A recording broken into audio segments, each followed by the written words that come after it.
warm welcome to you in Al Shifaa Online TV with me, Dalila Hamza, under the Umbrella Show. Hope you had a nice weekend and I welcome you with open arms again. And today, under the umbrella, we have two special guests from NOT. We have the chairman of NOT, who is Ahmed Kombo, and we also have the Secretary General, who is Daniel Aloy. This is going to get messy here. Hope that you stay tuned till the end of the program with me, Dalila Hamza. The topic of today being the strike of COVID-19 in education. How has it affected the sector of education in our country? You can also send your question and your views at Al Shifaa Online TV and all our social media sites, and you can also call through in at 0753 444 9. Daniel. Yes. Looking fascinating. Yeah, I'm fine. And thank you, Ahmed, for coming in the studio today. You. Yes. Ahmed Kombo. Yeah. You are the chairperson of NOT. Yeah. Tell us a bit about yourself. Ahmed Kombo Ahmed, NOT chairman Kilindini, assistant chairman NOT Mombasa County. And on my right, Daniel Aloy. Yes. My name is Dan Aloy. Dan Aloy is the branch executive secretary in NOT Kilindini. He also doubled as the county secretary in Mombasa and a member of the National Executive Council, the board member of Kenya National Union of Teachers.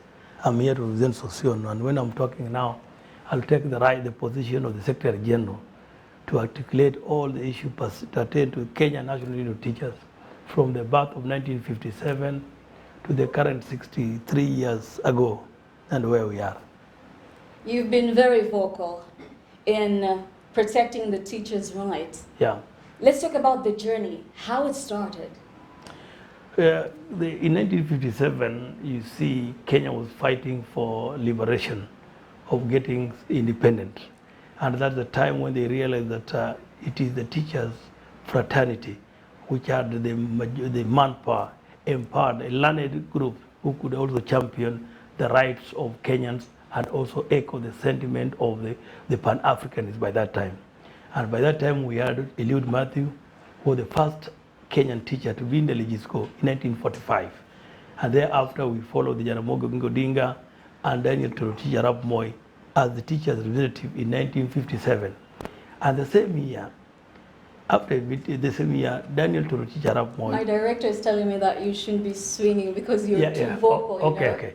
I'm saying that in 1957, Daniel Toroitich Arap Moi, the former president, the late president, the second president of the Republic of Kenya, went to Parliament and tabled the motion on the birth of a trade union called the Kenya National Union of Teachers. He was supported by Eliud Matthew, Jaramogi Oginga Odinga, even the president Jomo Kenyatta. When he was away, he patroned that, and then the teachers now start championing the right of Kenyans to mobilize the community, because these were the social workers. These are people who had a link with the social public, the community. So they managed to support the Pan-Africanists, the people who are leading, championing for the independence. And therefore, Kenya National Union of Teachers was an act of parliament of 1957 that was passed unanimously, that there must be a union which will be championing for the right of teachers, right from nursery, primary, secondary, up to university. And that one, we believe that spirit of the late Secretary General Kioni, the late General Ambrose Adongo, the late David Okuto Sian, and among the other leaders like John Katumanga, Chirchir, name them. And here we are with Susion and the other people. The journey moves, the journey continues, and the sky has no limit for the teachers' rights. Thank you, Daniel. Let's move to Ahmed Kombo, who is the chairperson of NOT. Tell us briefly how the journey has been in NOT. The journey has been very hard as far as NOT is concerned. You have seen us moving, striking, being tear gases. So it has not been an easy journey, but we have fought up to now. We have fought for the rights of the teachers. We have fought for the welfare of the teachers. Now the teachers are enjoying, but the journey has not been easy. Let's talk about the functions of NOT. We start with you, Daniel. Yeah. Tell our viewer there. What are the functions of NOT? Kenyan Association of Teachers has got 17 specific objectives. Number one, to unite teachers of all cadre. Number two is to champion for the right terms and conditions of service. Number three, to create a communication network like what we are doing today. Number four, to form other organizations to assist the members, like we have social welfare like the BBF, we have the SACCO, we have education fund, now we have the social welfare in every institution, we have the school representative, the leader champion, and others is to fight for the right of teachers, to engrave the better policy in this country. For example, when we talk about the best practices across the world, we do comparative analysis of education policy, like Malaysia. Most often you hear me mentioning Singapore. We are talking about Argentina system, where the right of the teacher must be ascertained, must be achieved, like they were talking. Once you've got a certificate, whether it is a 3-month certificate, you are supposed to present that certificate for accreditation. And the end product of accreditation, you get financial empowerment, that is, you are given salary increment. So there are various things, like you see publication of education policies, formation of the policies, trying to oversight over the policies.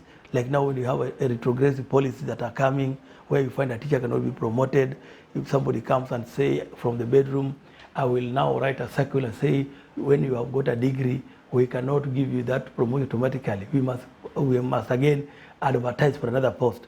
When you are employed and you are working, which post are you?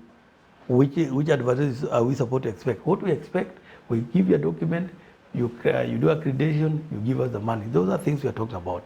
So we have also talked about the social welfare of the teacher. Like you hear now, we have a medical cover. Initially, we did not have that one. We started the medical cover in Mombasa at Pandia Hospital. Now it has been a national issue. We have come with the bus programs you have seen around, isn't it?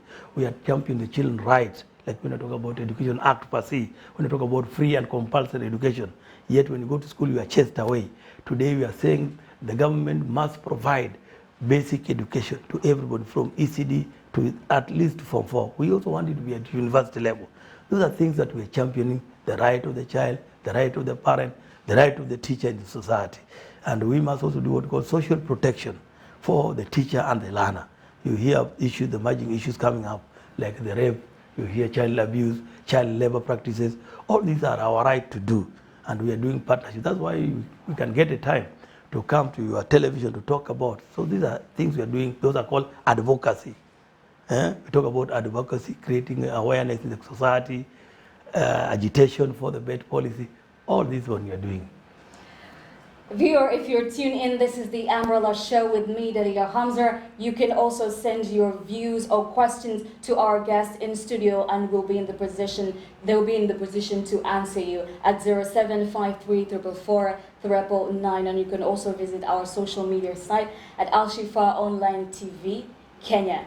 When you talk about COVID-19 pandemic, it's such a strike to the whole nation and the globe at large. Let's talk about Ahmed. Let's talk about how COVID-19 has affected the education sector. As a stakeholder, what is your take? One major thing which has been affected is the syllabus coverage as far as education is concerned. We have not moved away. We have not moved far as syllabus is concerned. We are supposed to have, at least by now, the learners were preparing for KCP.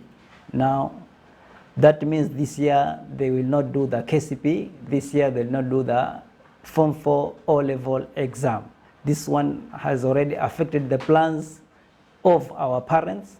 You know, parents plan. Somebody knows by this year I will retire. I want my child to be at this certain stage.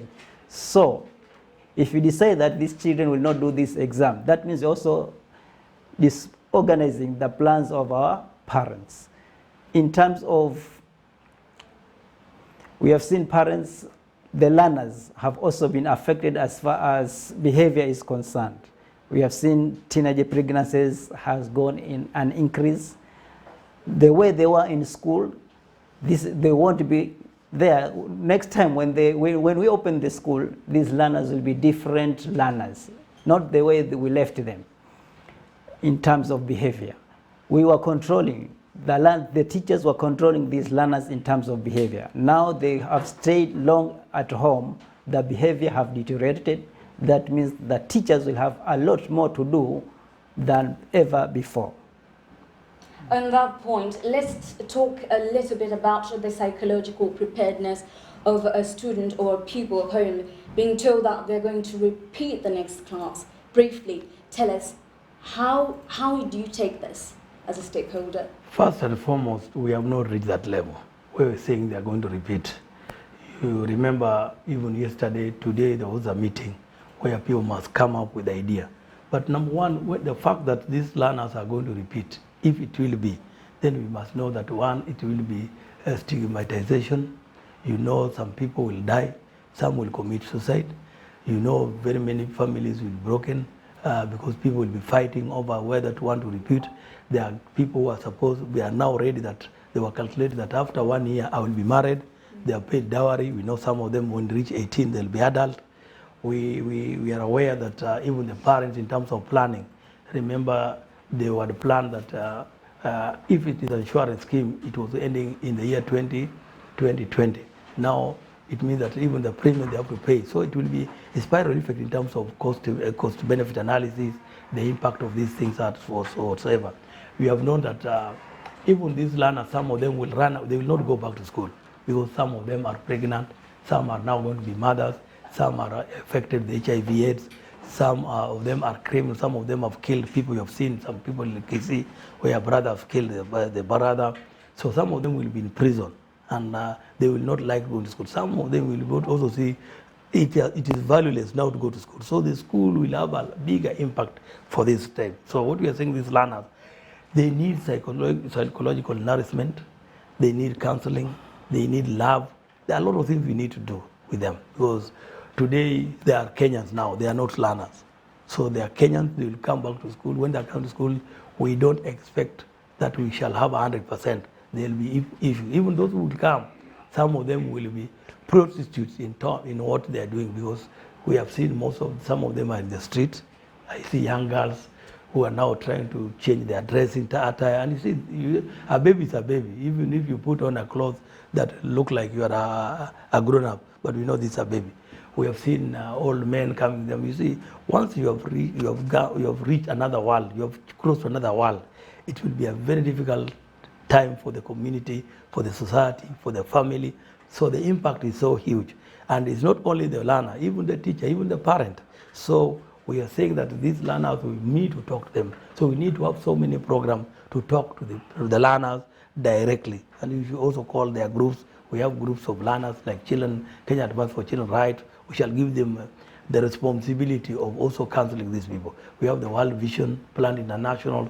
These organizations, UNICEF and UNESCO, they must come up with a team of counselors, and they must be motivated because in our normal school, the school we talk about the guiding and counseling are not being given a lot of impetus. So they are just doing it as a self-help group. They are just doing it to help the community. We want it to be a responsibility for them. Because we are seeing learners who will be very wild. We are seeing learners who have grown to be adults. We have seen learners who are married. We have seen learners who have been working in a company. We have seen learners who have been in social gatherings, social places like Sabasaba, the non-Sabasaba, the toys and the rest. So it's a big impact to us globally, not even Kenya. So things have changed, and the syllabus issue, some of them will even forget reading. Some of them will even forget speaking in English. A lot of things that you expect, Dalila, in this passage. So you need to do a bigger task. You as the youth, you see, you are still in the group of the youth. So you must talk about the youth advocacy, youth education, awareness. People are doing minimal because we need to have a serious discussion and conversation on how do we deal with these learners when you go to school. Because we know that in this week or next week, the government will announce whether people are going to school. Do we expect 100%? What are the changes that children have? The school now have become ghosty, very dusty. Some children are coming to families which are advanced. Now when they go to school, the school is different. So the school environment must be adapted, must be adjusted to look the reality of their homes where they are coming whatsoever. So we have a bigger challenge, and we have to work with the learners. Teachers have been trying. Some schools have used the WhatsApp group, they use the Facebook pages, they have used online to talk to the learners. But we cannot say not 100%. Yes, that is 15. 85% are in the forest. They don't reach people, and people don't reach them. Talking about the online learning, which was initiated by the CS of Education, Magoha, Yeah. The online learning, basically all of it, to mitigate the students who are at home at the moment, what's your view? Do you think it's applicable, or is it being served well, or there must be changes? First, you see, the government is introducing a policy based on the census, the population data analysis they took. They thought that, sometimes when people are being asked in the morning, even if somebody meet you and asks you, Dalila, what is your name? You will tell the name, whichever name you want. You might even say, I'm called Katana, yet you are not Katana. People would even say, I have a television. Some people are being asked, they say, I have a television in my house, I have a smartphone. That is last year when census was being carried, isn't it? The data that is being used is obsolete because today, like me, last year I had a very nice phone and it was stolen. Maybe some people went in the house where there was a television. There's no light now, there's no electricity. Maybe the television is also obsolete, it has broken. So the dynamics have changed every day. Parents have been sacked from jobs, they don't have those machines. Even those who have the phones, they cannot afford the data. So life, when we talk about economic impact on this that has been brought by COVID-19, we cannot use the data analysis of 2019. We must use the latest form of data we have got. So when we were targeting 25% of Kenyans who could have radio, could have television, could have smartphone, it's not there now. People have changed homes, people have sold those things. So it was for a good thing, but the intention was not going to be 100%.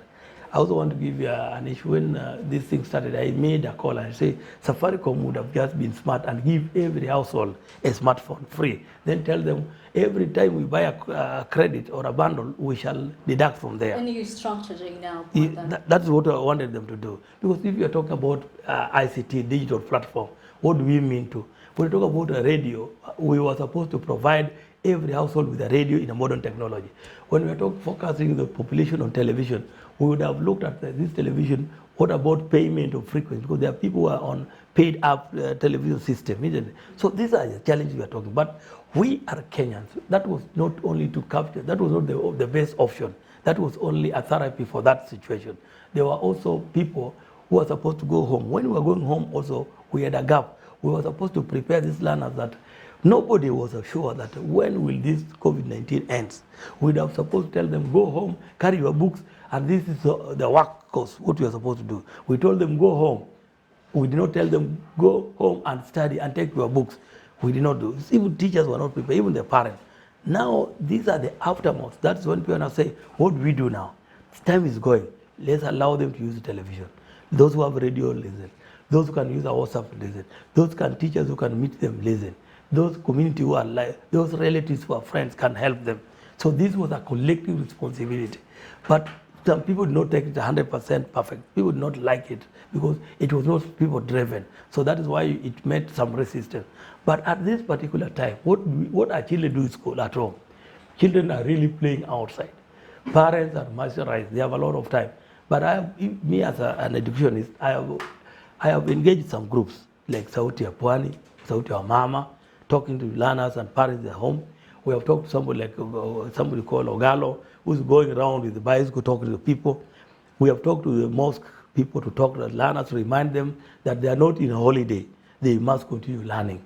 We are trying, even you as the media, we are struggling you to inform the learners that now they are in class at their home. They must read because we don't know if the government decides that KCP will be done in January. Because you see, the program, the COVID-19 has also affected the program. So the government has a problem because they are saying now, how are we going to manage these learners in school, this group?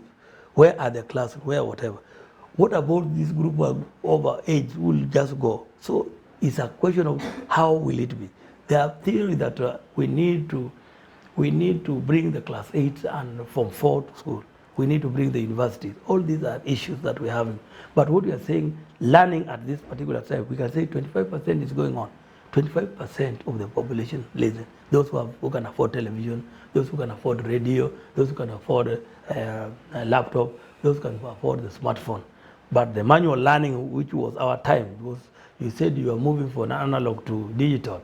Yes, hello. That's the big issue we have. Let's give Ahmed time to give us his views concerning the same, the online learning.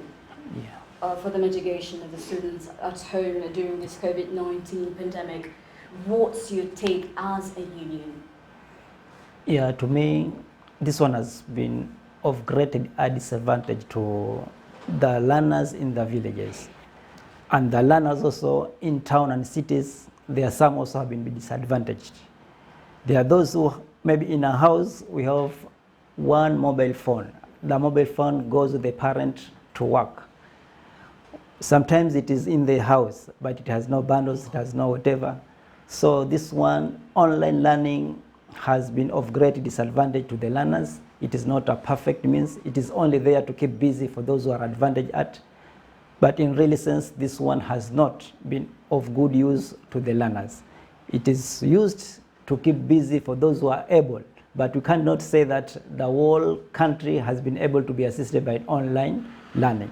So to me, this one has got great disadvantage to the learners in the village, and others in the cities and town have not been able to do that. Let's move to the community-based learning. The government has also allocated that kind of opinion to the nation, but due to the conjunction by the court, it was cancelled. Do you think it's quite appropriate? Number one, it is not cancelled. The court has adjusted the program because they said court has ordered them that the order to stop that COVID-19, community-based learning is still in force until the ruling is made. So by now, the issue of community-based learning is not an item of discussion and cannot be implemented because its court has ordered to stop it until they make a ruling. That's why you see the government is moving speed. Whatsoever, what we are saying, if learning in school is bad, how can learning at home be good? The virus load is in the village, and you have said you cannot go to school. Our opinion as a union, or my opinion as done alone, if learning is not at home, learning is in school with the teachers. If you want to introduce a system at this particular time, take the learners to school, because the school is where there are furnitures, where there are apparatus, where there are equipment, there are books. The school is where you find teachers. Why do you subject children to a church or a mosque while the school is within that environment? So that was our discussion, that now where we are reaching and what we are looking at, the guidelines from World Health Organization and guidelines from the Ministry of Health, that between 0 to 5, people can assume that the viral load is down. Then open schools and let people go there and find a way. And we are saying, taking people to school, you must provide water, you must provide sanitizers, you must provide equipment like desks, and you must also expand the facilities. That is the discussion now, because the community-based learning activity has been set aside, and it can go up to 2025. So you cannot wait for that ruling.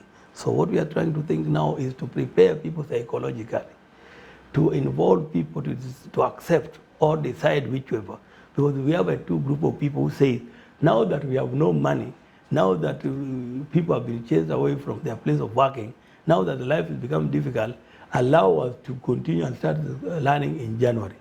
I was talking to a number of parents, say, let school go to January. But there are a group of people who are very anxious, people who are depressed, people who have got a lot of anxiety that my child must complete class 7. class 8 and my child must complete class 8 and the learner himself also say I must do this. Those are now the teething challenges that must be discussed by stakeholders. That is why today there was a meeting, and in a week's time the president through the National Convention Council will come up with an agreeable solution and guidelines that can be implemented by you and me and the rest of people. But at the moment we cannot talk about that because anything that is not fractured, that is not engraved in the Constitution of Kenya. It is not within the Education Act. That's the anality. Your opinion of a person cannot supersede the Constitution of the country. It cannot supersede the guidelines, the policy. It cannot supersede the Code of Regulation and Parliamentary Act. So therefore, that is anality in law, which the judge cannot say today, but they'll say at appropriate time. So Dalila, be prepared to talk to more people, encourage so many people, put a healthy discussion like this so that the Kenyans can now get the views. And we get the views because we are not the master of every mankind. Remember, if you're a professor, you are of diversity.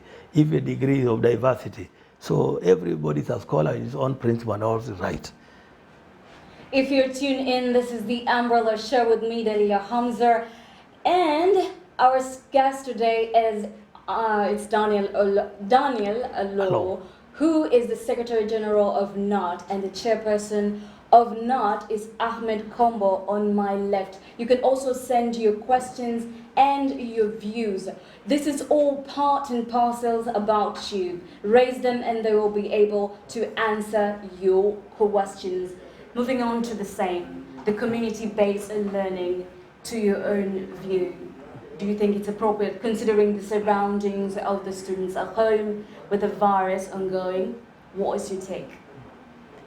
To keep the children busy, it was good for keeping the children busy to make sure that they are not, maybe they don't play, they don't involve themselves in bad plays.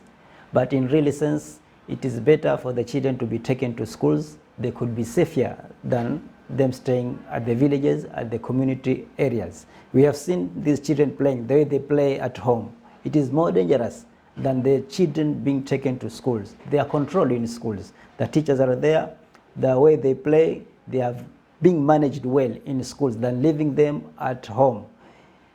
In community planning, even the teachers, for example, in a village, we have only one TSC teachers. How could he or she take care of 120 teachers without involving the private teachers, without involving maybe the Form 4s who did their exams to help?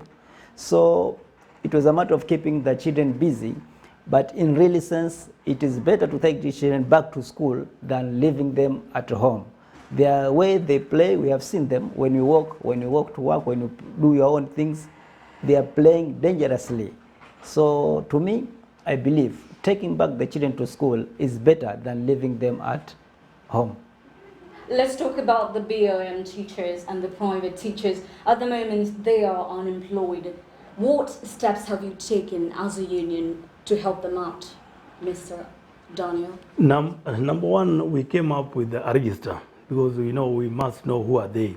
Remember, we have like in Mombasa, we have 1,000, more than 1,000 private schools, and when you look at them, the number of schools in public, you will find we have 95 primary schools with 45 primary schools. So the private per se are majority. And before, when we want to talk on their behalf, we must get a real data which cannot be challenged by any other person. So what we did, we came up with a secretariat. We had somebody called Nyabayo. We had some Omar and Mbuli. We assembled them to get the data. And we got that those who are willing, who are badly off. Remember, there are people who are working, but their husbands are, or their wives are in KPA. Their wives and maybe husbands are in teachers, others in the police. So there are some that were not very much affected. When you talk about private school per se, we see them as a single-eyed place. Some of them, their parents are capable. So when we call them to come up, we only got about around 10,000 across the county and across the region. And what we did, number one, I went to see the Governor Hassan Joe. We discussed with the Minister of Education, who is Honorable King, the DG. We agreed that we are going to help them. I also went and talked to Banakitio, the county commissioner. We agreed. Number one, we said those who are badly off, we decided to talk to the sub-county commissioners so that that food that was given were to be given to a number of teachers. We know a few of them got, those who are willing. You know, some people are not ready to declare their status where they are poor. And you saw one died, committed suicide because he had a lot of heat, but he could not open up to the wife and the family. Also, we negotiated for kazi kwa vijana because there were some who are youthful. They are willing. Those who are willing, some of them are working kazi kwa vijana. We have also talked with industrials like Mombasa Cement. Some of them have been given job on part-time, Taifa, and a number of individual groups have come to help them.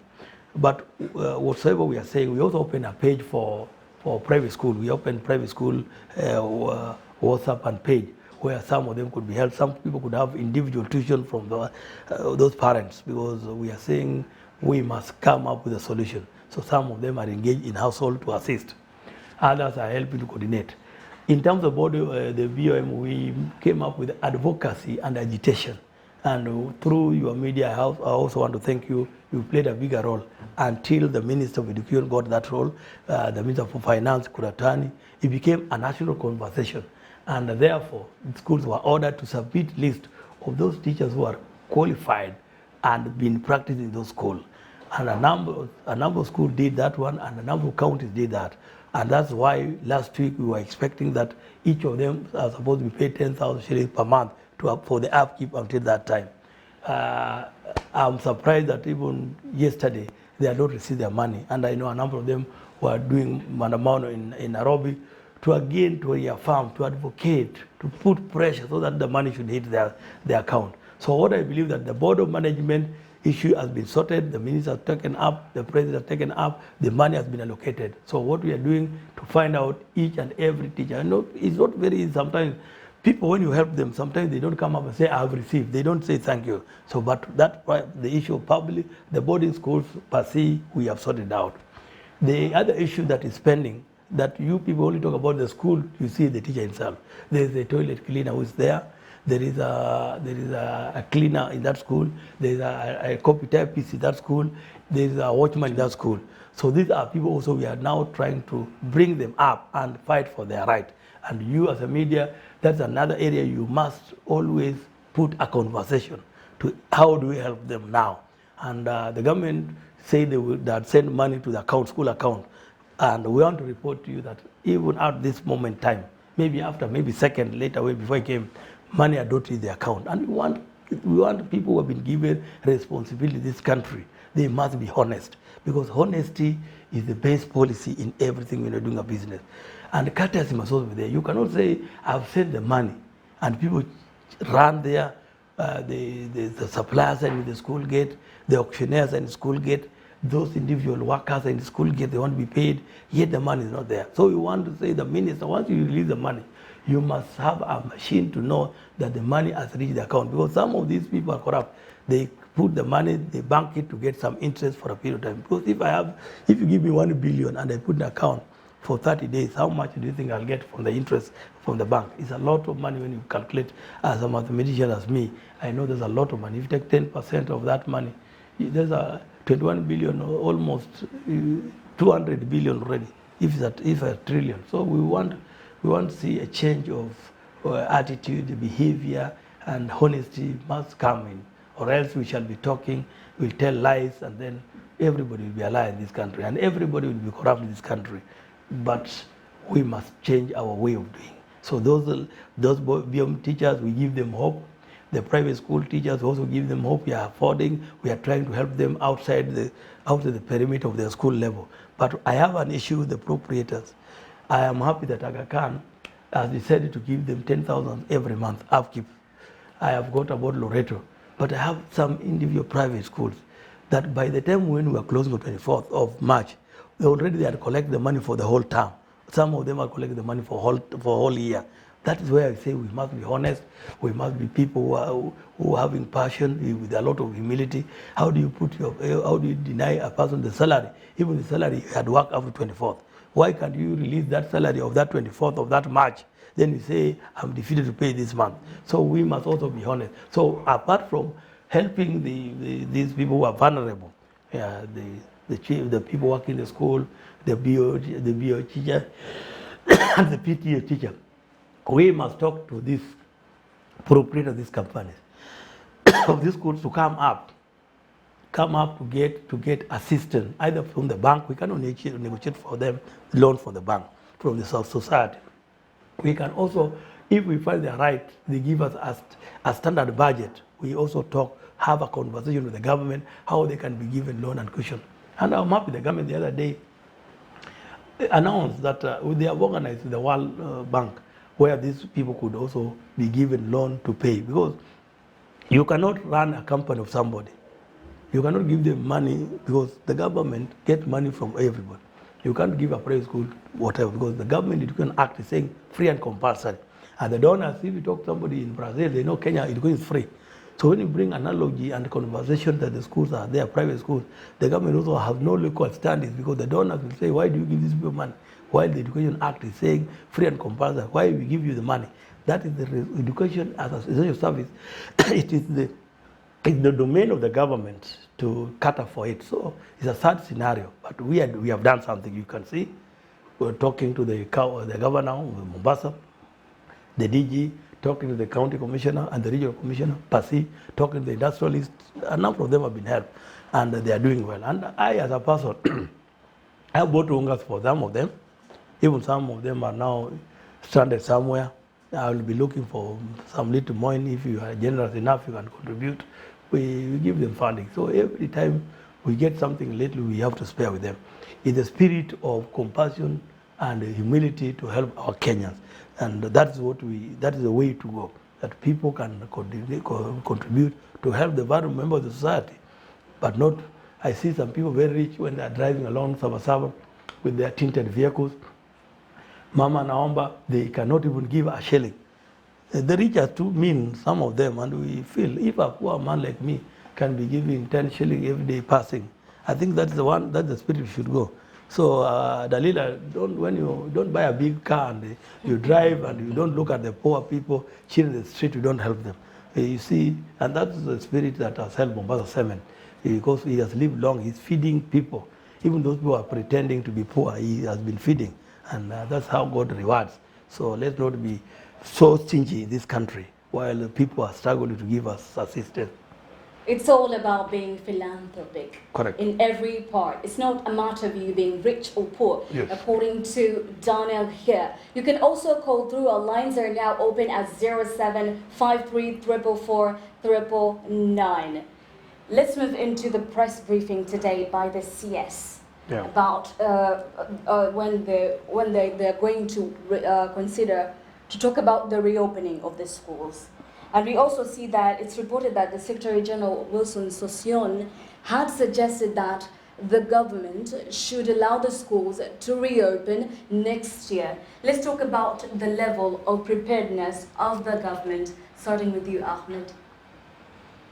So far, when you look at things, we are not yet prepared to bring the children back to school as far as the COVID-19 rules are concerned, because we need the spacing, we need more classes, we need more desks.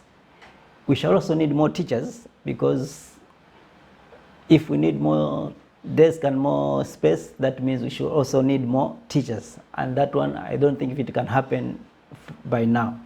So to me, we are not prepared. We need to have time. We need to give our government time for them to prepare so that the children, when are taken to school, they are safe, the teachers will be safe, and everybody will be safe.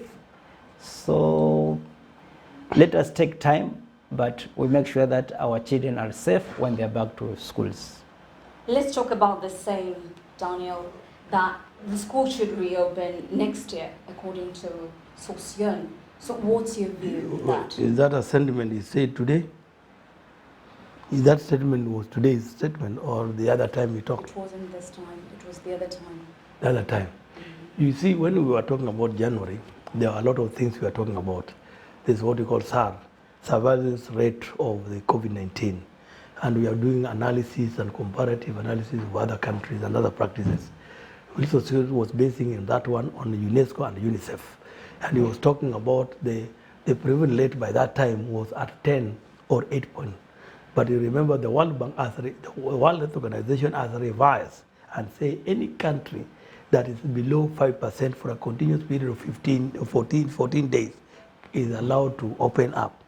At this scenario, in the ninth day, where the prevalence has been below 4. So when they're meeting at that time, all those stubbornness or stinginess has to change because of the parameters that are being used. The indicators per se today is that Kenya is below 5%. So if that is the truth, and that is the truth under the World Health and the Kenyan Health Organization in that per se, then we have no reason at all. It's us to prepare, to bring money to school, employ more teachers, bring more desks, bring water system in the school, and we open the school. I know the minister today had a very substantive meeting today, and what we believe they had an in-depth analysis of the parameters that have been set by the World Health Organization and the Kenyan Health. They have said in next week we expect the National Convention Council, where the president and the governor's council will be there and all stakeholders. They will decide to see what is there best for them. Number one, they'll say we want to open the school. Which group are opening? Are we allowing the ECD, the early childhood, because that's a school per se. There are also special unit schools where those people, you know them. Those are people, can we open that? Then at the university, at what level? Do we start at the doctorate level and the master level? So those guidelines will come per se based on the comparative analysis and in-depth analysis of what is taking place. At this juncture, we must come up with a way forward, which group to start, what we call a new normalization. Which one comes first? So we expect by next week, around 21st, when the council will meet, everybody will say, now we can start with this one. And can we provide money to this school to expand? Can we provide money to employ these teachers to start? And the other fear is that when you compare ourselves with other countries, Israel had opened schools today, yesterday they were closed schools. Spain is also doing the same. So there's a gap there. What do we do now? Are we in the second level or the third tier of the COVID-19 impact? So what we are saying, we are ready to be led, we are ready to be guided at that appropriate time next week. Then from there now, Dalila, we shall come up and say which are the mitigation measures we are most supposed to put in place. What is the role of the media today? Because that time now the media will shift from asking what we do to what we should be done at that particular time. So that is my feeling per se. Let's talk about the way now. If the school will be reopened, which group should go to school first? Should it be the candidates or should it be the other classes? Is that the argument?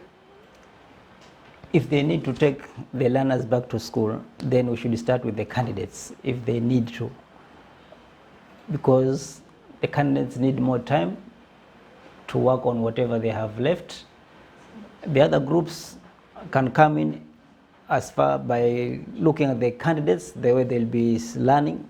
So they'll come in stages. Then after the candidates, we go maybe to class 7, class 6, until we go to the ECDs. So to me, it's better that we take the candidates back to school, then monitor the performance of the candidates, then bring the other lots.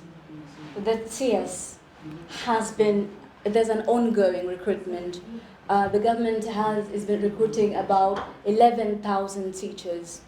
Do you think the government is doing enough, or is there a need for another strategy? Dalila, if you've been keen and thorough with the education analysis per se, Kenyan today, the shortage of teachers today is 150,000. And there are a number of teachers who are sick. They are talking about 58 and above are not supposed to go to school. That is massive. You must agree that's a fact. Number two, you must know that there are teachers who are retiring every month, per se, 1,000 of them. There are people who are dead. There are people who are changing from whatever, because teaching is no longer a greener pasture, per se. Because we have lost quite a number of teachers now at county level and the rest, because they have the degree and the rest, where the Teacher Service Commission has been refusing to promote them. So people are changing from teaching to a greener pasture, because a teacher can work everywhere. Per se, these are big crises today that we are going to see. Remember, if you open a public school, private school, I've told you, a number of them will not open. I've talked to people like Juma Lubambo, they are ready to surrender the school to the government. Several thousand private schools are now surrendering the school because most of these buildings, they were leased and they have not paid. And the way it is perceived, number of parents are now jobless. They will not take their children to private school. So in public school now will be receiving, and they will be receiving thousands of learners. So remember, we have about 465, now we have about 165,000 teachers in private school. All these people will be coming to public school. So what is going to happen is that now we are going to have a bigger shortage of teachers, a bigger shortage of desks, a bigger shortage of that one per se. Let's talk about the shortage of teachers, Ahmed.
Treated. What's your take according to that? My take. Number one, we were at 0. Now we are 10. What I tell the teachers, initially teachers would just go they could just go to general hostel and sleep there. We came up with this minute. We know that there are gaps, and that's why people are doing what you call cross analysis of what is taking. And we are doing SWOT analysis where there are gaps. The other day, the Teacher Service Commission was at Ingala meeting teachers, they started seeing the gap. We have advised them that let the teacher choose the medical provider they want. Like in Mombasa, we cannot say we are badly off because they can go to Aga Khan, the best medical. We are pushing for Pandia. We are pushing for Mombasa Hospital. What we are saying that if you have a first aid, go to the next. Why can you move? Why should you move from Likoni to Mombasa before you are seen by a doctor? Because we are trying to help you. But per se, the teacher has got a chance to go to every hospital. And today, if they are not aware, if you are sick in hospital and you are not started with hospital A, you move to the next hospital because you are not tied to that hospital alone. Okay. Let's talk about the merging. There's a report that Kupet is going to merge with NOT. Yeah. Briefly, as we are out of time, tell me, is there any truth in it? And what's to be done? Ahmed? So far, we have not have that talk. NAT will be NAT and Kupet will be Kupet. So there is no that idea of merging. In fact, if it is there, then the Kupet has to do away with their constitution and NAT has to do away with their constitution, then come up with one constitution which will make them merge. But so far, I know NAT is NAT and Kupet is Kupet. But the executive secretary can talk more. Is the spokesman of the union. Daniel, tell me briefly, are you going to be running for a political seat in that you've lost the 2017? Are you going to run for a governor or president or senator? Are you going to run? I'm very happy. First and foremost, I want to say that Kupet can merge with NAT, but NAT cannot merge with Kupet because NAT is across the board. And we are talking about, I was in a discussion where the World Health Organization International was discussing that one. We say that's Vision 2022, Vision 22nd century. We are now in 21st century. 22nd century teacher must see a unity of purpose and target in that time. So people will think and see. You see, Jubilee is a coalition, is merging. audio is also merging. So the merger phenomenon is now across the board. So people must practice the best practices that exist. Contesting, you know, I told you Lead Matthew was a teacher. Daniel Torotich was a teacher. Jaramogi was a teacher. Kenyatta was also a teacher. Julius Kabarage Nyerere was a teacher. Kwame Nkrumah was a teacher. Magufuli was a teacher. Omboko Mulemba is a teacher in parliament. Sossion is a teacher. What's wrong with me being a teacher? I qualify to be anybody I want. I only ask for a small post in Jombo constituency. And I still say that if I'm alive and people feel that I'm the right person, then they will elect me. I'm only offering my candidate. I'm not forcing anybody. And I know I have the best test to do. If people admire me there because they know I'm accessible and visible and I can talk for themselves. Even when the Jombo was being tear gas there, I was there for them. I'm always there for everybody. And when the media call me, I'm here for you. So you can choose between the leadership or the other side of the leadership. So you're planning to run for a political seat in 2020? If I'm alive, I will be there. Okay. I'll offer my candidate again. For my guests, thank you very much for making in the studio, and thank you, the viewer, for staying tuned in this episode of the Umbrella Show. It's been a great pleasure to have you. Make sure that you also visit our YouTube channel at Shifaa Online TV Kenya for more amazing TV sessioning episodes. And I've been your host, Leah Hamza. We'll meet again. Have a lovely day. Kudos for your time.